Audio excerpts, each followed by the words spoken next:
editorial assistant with Uru Books. And on behalf of the publisher, Uru, I would like to thank you all for coming out on Thursday evening to celebrate the launch of You Will Die in Prison by Bernard Phelan. This is a very special memoir by a remarkable man whose resilience and courage can inspire us all. Bernard endured a terrifying ordeal while in prison in Iran and yet remains a beautifully compassionate person. Someone whose quest for justice reaches far beyond himself. His endurance and survival are a testament to his unwavering spirit, something we at Uru were privileged to observe. Before we get started, I would like to just say a few thank yous. First of all, to the fantastic staff at Dubray, to the amazing Guildhouse team, Declan, you are there, to Bernard's literary agent, Jonathan. Thank you so much for trusting Uru with this book. To Alison Walsh, who was an excellent editor with this book, and to Bernard himself, of course, for allowing us the privilege of publishing this very important book. And also then thank you to everyone for coming out to celebrate this launch. Just a little reminder that the book is for sale, and Bernard will be signing copies after these speeches. And we are particularly honoured to have Antonis and Micheal Martin here with us this evening, and I would like to invite him now to say a few words. Thank you very much, Lisa. Dúspáile Bernard agus bhíonn se go bhil be fair bhuichas a gháil de Bernard a sochttain cruide tachtain seo istíthe chun an lár táchtach seo a chuir fián seo go hifigiúil. Cucardig sa dhéanamh leis a sochttain tugra seo bhuiit amach agus san nachtain béad atá áthe le rú aige sa lár seo. Is lár an scothe agus beag na glúnta le tacht ag sin filethe go son over show. Just want to say, first of all, thank Bernard for the invitation to be with you this evening for the launch of Bernard's book, You Will Die in Prison. I want in the first instance salute Bernard for displaying great courage in reliving the experience and for sharing the trauma with the rest of the world. It's a difficult thing to do, but it's an important thing to do, to share trauma, because it offers insights, but also serves as a sort of a moral benchmark in terms of how societies should organise and how the world at large should engage and endeavour to prevent arbitrary detentions of this kind, which is becoming a more frequent occurrence in sort of geopolitical activity. And innocent civilians and innocent citizens are getting caught up in the most arbitrary and hateful practices, which is fundamentally against the very spirit of humanity, and of course fundamentally undermines our human rights framework. When we last met, I think in July of 2023, time moves fast, and I'm thrilled to see that you're doing so well under the circumstances. I also want to say how wonderful it is to see your husband Roland, and haven't had the opportunity to meet Caroline again, but I want to thank her, she was due here. And Caroline and of course Roland and your beloved father Vincent played such a central role in supporting you throughout your 222 days in captivity. It would be remiss of me not to mention your Irish Labrador, Ulysses, who gets a nice shout out in the book. And I'm sure Ulysses is delighted to be reunited with you, and no doubt is keeping you and Roland busy and indeed happy in equal measure. As we gather here today, this evening, to launch Bernard's book exactly 2 years to the day that he was detained in Iran, it is impossible for us to truly understand what Bernard lived through during those 222 days. I was struck by Roland's foreword to the book, which in many respects encapsulates the roller coaster of emotions that Bernard and those who loved him experienced. Roland's moving account of being reunited with Bernard is both touching and heartbreaking, and that they both had to live through what they did. Bernard, there's no denying, as I said, that your book makes for very difficult reading, and I'm sure that the process, as I've said, of recounting your story has not been an easy one for you.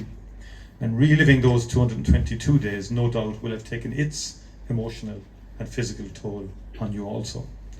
That being said, I do hope that in the process of writing your story, it became quickly evident to you just how much support there was for you across Ireland, France, and in other places, both while you were in detention and since. I do hope that that brings you some comfort and solace as you continue on your road to recovery. As one reads Bernard's book, it is clear that a central motivation for him in writing this book was to acknowledge the tremendous outpouring of love and support that he received. And in particular, Bernard pays a moving tribute to Roland, Caroline, and his father Vincent, to whom the book is so deservedly dedicated to. As Bernard rightly notes, they too suffered greatly. I know from my own engagement with Bernard's family throughout his detention, the enormous strain that they were under. And I want to pay tribute to them for their steadfastness in supporting Bernard throughout his ordeal. Their resilience and determination, combined with, dare I say, an infinite patience, but also sort of a deep understanding of the various moves and complexities of endeavouring to get someone released in these circumstances.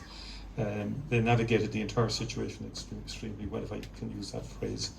And I think they deserve in particular to be commended.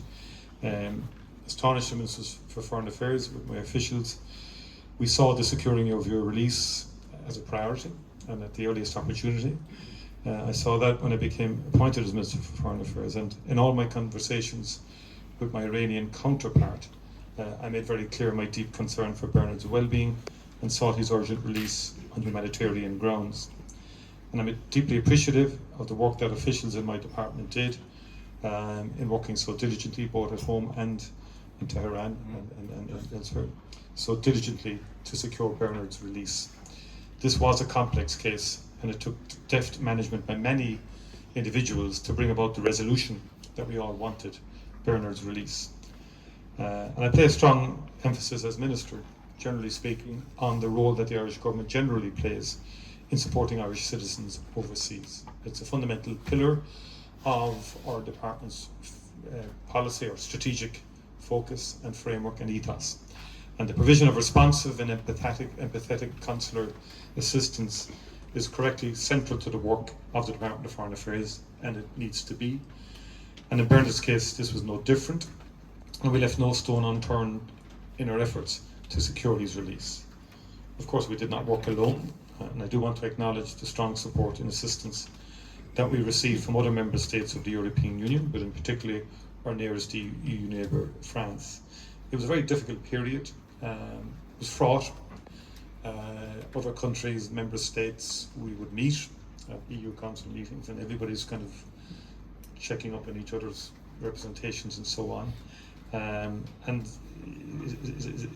like reflecting on that, here you have 4 to 5 foreign ministers. They're citizens are in arbitrary detention by a country like Iran, all innocent.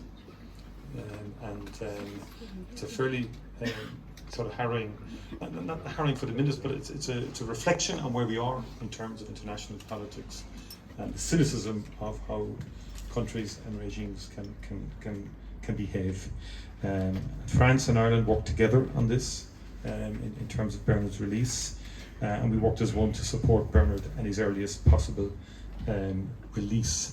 And that's testament to the strong partnership and trust that exists between us as two countries, and indeed across the European Union with other member states, Belgium and others in particular. And I thank all involved in respect of that, and our French colleagues for their collegiality. Consular cases in particular, we use that phrase consular cases, but they're cases involving citizens. And they range in, they have diverse sort of origins and so on. This is at the worst of the apex of scenarios that one can have to deal with. But they do demonstrate the importance of our diplomatic footprint, and this isn't often understood in national discourse or national debate. Like I believe in the power of diplomacy and keeping diplomatic channels open, irrespective of what's going on. And I don't mean, and diplomatic channels does not mean an endorsement of any country or any government or any regime. but it's there, and it can be powerful when we need to work on behalf of our citizens. And it's important in terms of our capacity and ability to sustain and develop relationships, even with those with whom we do disagree with on many issues. And sadly, Bernard's case is not unique. Ireland deplores Iran's practice of arbitrary detentions of foreign and dual nationals.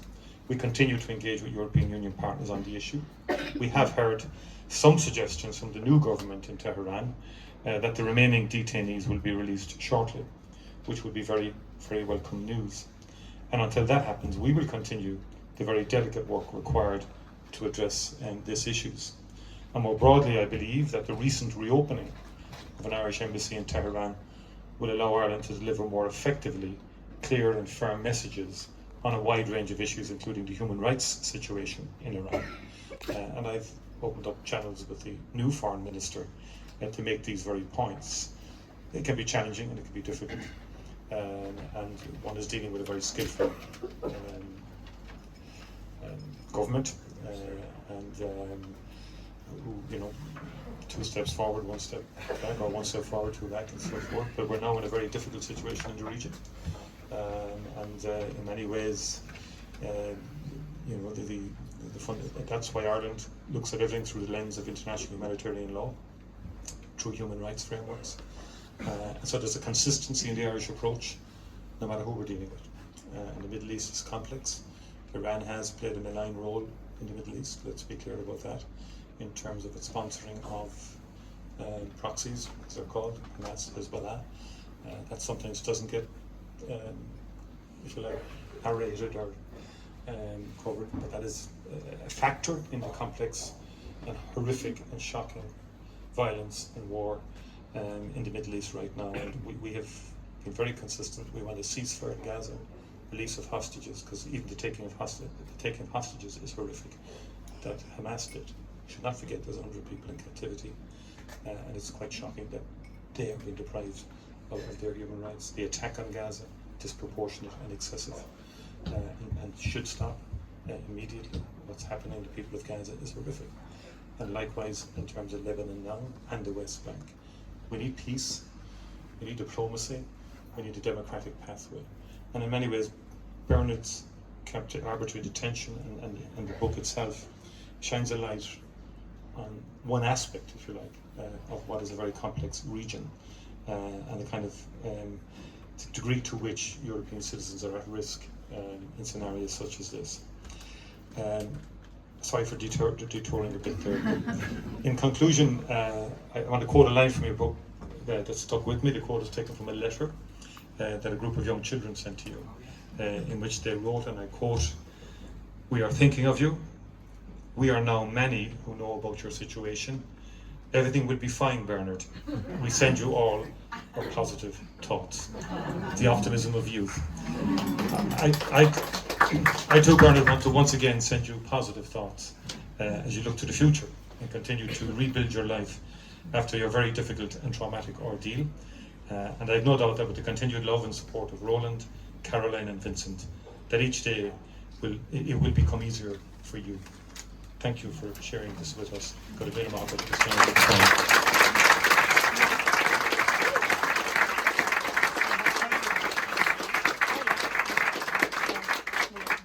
I apologise for the suit. I have a dicky bow event afterwards.